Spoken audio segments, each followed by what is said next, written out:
The law said one thing, the president did another. For most of American history, Congress set the rules on trade. Every tariff, every tax on imports. The Founding Fathers put that power right into Article 1 of the Constitution because they didn't trust any single person to control the nation's economic fate. They knew what happened when a king could play favorites, start trade wars, or tax by decree.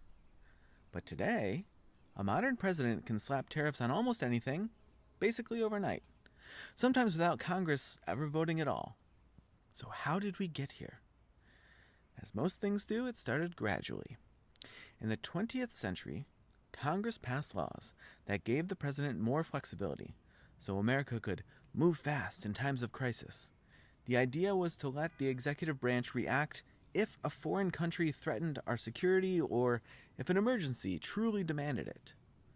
Then came the Trade Expansion Act of 1962. Section 232 let the president impose tariffs if imported goods threatened national security. Later, the International Emergency Economic Powers Act, the IEEPA, let presidents act during foreign emergencies, but with Congress meant to check that power.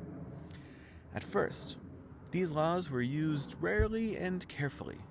Tariffs by executive order were a nuclear option, reserved for war or true crisis. But in the past few years, emergency has started to mean whatever the president says it does. Trade deficit, fentanyl, supply chain problems. Suddenly, every problem looks like a national emergency. And with a signature, the president can bypass Congress and hit entire industries or countries with new tariffs. But was this the plan? The founders didn't think so. Hamilton, Madison, Jefferson, they argued over and over that Congress alone should set the rules on trade and taxes. Why? Because it forced debate. Because it meant the people's representatives, not just one person, had to agree before anyone's wallet was touched. Letting a president use emergency as a shortcut, that would have sounded a lot like monarchy to them. Or as Madison put it, the accumulation of all powers in the same hands may justly be pronounced the very definition of tyranny.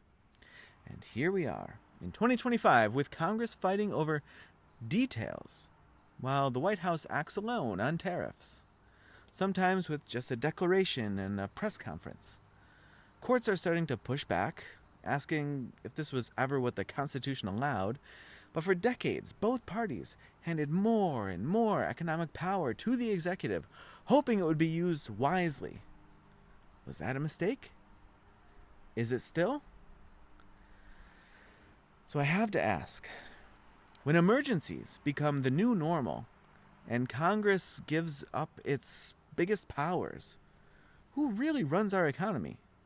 And what happens to democracy if the law says one thing, but presidents just keep doing another?